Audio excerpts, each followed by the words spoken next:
Ti ka jingmu jangi banyak kelu yo Chief Post Master General. Kalau haka bentah badi bakliang ki sanction post. Ibal sabi mentang kompa sau spa sau santali.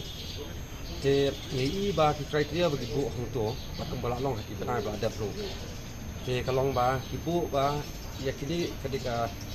direct recruitment baik lengba online all India. Te ki bu ka provision hang tu baka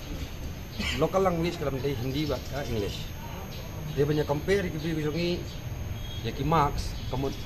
ken pala ban ya ban ya beat bat ki wiki ne bat compete bat ki wiki beliau nak sugi jalan tinggi itu ba nakaleng ke jongi kalong ba kan ni ke jingle kalong di fight ya ki nak samla ke jongi ki beton ni poka hari ka beri nyot rap ke jongi na ni poka jalan ke jongi tinggi wan banyak keren yang chief post manager Chief Post General Manager, Tunggu Wong Ba Hidon Ikong Karmolong, Ba Deban in charge ya ke division sini. Tinggal ekran nomor ba nakalang kaseng ru nila tho su chief minister, ba nila ong chief minister boleh interview keluar ya kan ni. Ya ka ba tho sa Ministry of Communication, ba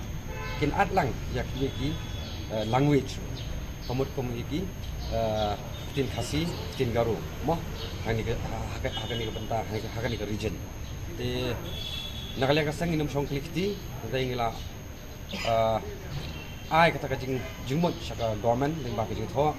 so chief minister bodi bin sim khya lo kani nama kani ka nyarap sibon e kina samla khasi ke jongi buat kam buat jam nama kumba kidon menta sospa sob santri ki pos hani ke jala ka jongi kandi ka nyarap ha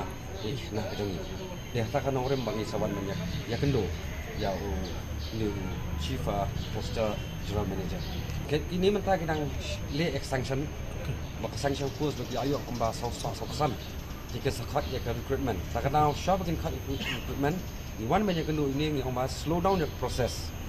of recruitment nomor beliau ngidang pursue nak kalian kasang ngidang pursue bak state government kadi immediately interview ni kani lingba in charge dengan division ba baik mereka state ke jongi ihi long ma ke ikapa nilai kali bobiang ya kadi banuan hina kalian ke government demi i mati yang mak show up istang tak jupho ba ke ikapa state government ke communicate ke central government dan ba ke department of communication kiki abstang yang ta nomor ba kumba kalong ha ke state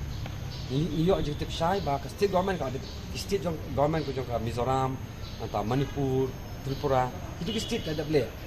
lah kacang ke betang. Jadi ke Solongo ke balik ke state jongi ke Yothia.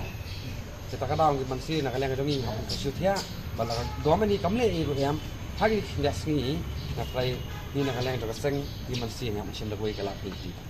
Mana mesti ada hak ke chief minister kemudian hang ni yang try lembah di email di WhatsApp nak ada hak semua bagi siapa kopi usah PS office yang chief minister. Jadi nak kalian chief minister ulah communicate ni orang untuk sampai ke apa dia.